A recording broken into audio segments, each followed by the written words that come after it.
funny because when you're in fifth grade, you're just little kids, and now you're grown adults. So I'm like, I remember that face, and then I'm like, I don't know, but yeah, it's great. So most of you, or all of you maybe, know me.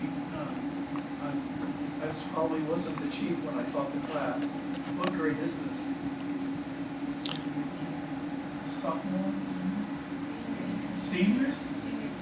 Juniors and seniors. Yeah, we don't have any sophomores, but Okay. yeah. So, all right, well, I'm at your disposal, and I'll answer every question you give me honestly. I'll answer it frankly, and I'll keep opinion out of it because I don't really believe that there should be opinion when it's associated with something like journalism, right?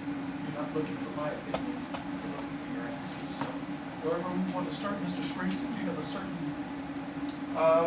Well, some of you, well, actually, I think Noah had most of it. Anybody got a background question? Let's start out with, okay, Yes. Haley? I'm sorry, I got a lot of people that, I know my phone might be going off. What was your name? Chelsea. Chelsea, what's your name? What is your favorite part about your job?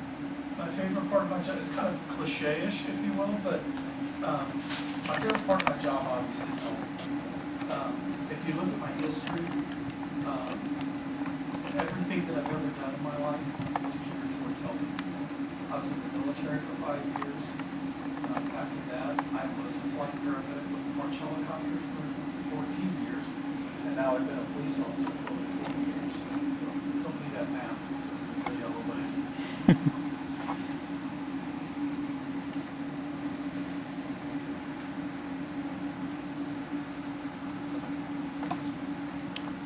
Okay, anybody else a background question? What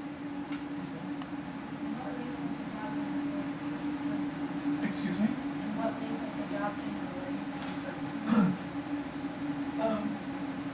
Actually, on many levels. I mean, if you want to get down to brass tacks, being a police officer it's a good paying job.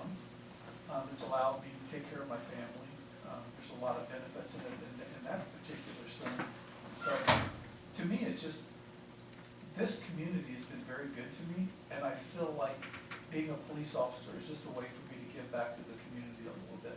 And that's why I spend so much time in the schools, is because I want to give back to these students and their parents. I don't know if you guys see, I walk through the halls almost every day, just to make sure you guys are okay. All the halls in Chester, to be honest with you.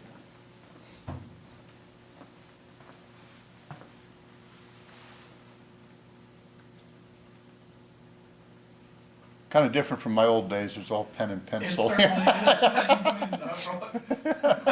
brought paper in case there was something I didn't know I could get back to them with, yes. What made you join the police force? I always wanted to be a police officer, first of all. To be completely honest with you, my big brother was a police officer, and I followed in his footsteps pretty much throughout my life. He was in the Army, so I wanted to go into the Army. He was a police officer, so I wanted to become a police officer, but I just always thought that it would be a cool job, and I was right.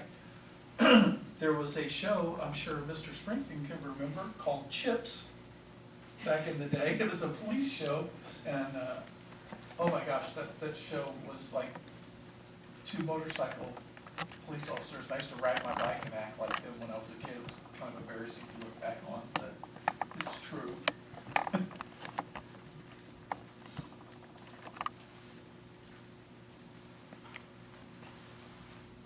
Okay, Ace, did you have a question?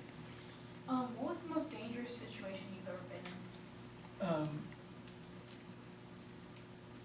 That's kind of hard to narrow down because it's every day is kind of dangerous. I'd have to say, are y'all familiar with what a domestic is? A domestic situation? I had a domestic call where a wife and his husband were fighting, and the guy barricaded the house, and I didn't have, the situation didn't get to the point to where I had the authority to use lethal force, so I was trying to tase this guy, Well, he knew that we were coming, so he wore a real thick motorcycle jacket, like a leather jacket, and it wasn't having any effect on him. And then this guy set the house on fire with his wife and kids inside. And I had to run into the house with this madman in there. And he had a big hunting knife, and get the kids and the wife out. And that was absolutely terrifying to be in there, knowing that at any point this was gonna become a lethal situation, you know. So that, yeah, that was terrifying. But you have to do it because that's what you all pay me for, you know.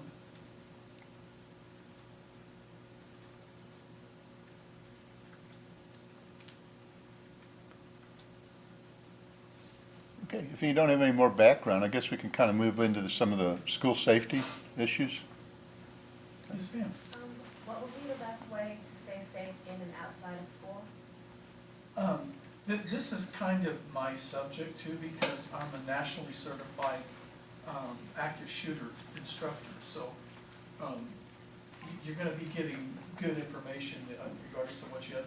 But the best way to stay safe in school is to lock that door and have that door locked at all times. Shut and locked at all times. Have the window covered. You want to give the appearance that the room is unoccupied, because when we have, how you 16, 17? Okay, so I can be pretty frank with you guys, right? I'm not going to freak you out or anything. Most school shootings happen in one room, okay? And it's in the open room, the unlocked room. When the doors are locked, what these people that do school shootings, because they do their research, they understand that they have 2 to 3 minutes maximum to get whatever they have to do done, okay? So they're not gonna spend 2 minutes trying to get that door open. They see that door's locked, they're going to the next one, you know? And if that one's locked, they're gonna go to the next one, because they know when we get here, we're coming in, and we're gonna get them. And that's the only thing that matters to us, is to stop that person from shooting anymore. We don't even render first aid until after the fact, because we have to stop that person first. Good question. And out of school, the simplest of advice I can give you is to always be aware of your surroundings, you know, and don't put yourself in risque situations, because those things never work out for you. Even as an adult, I've got to the point where I won't even go to a Cardinals game unless it's a day game, just because downtown has gotten so bad.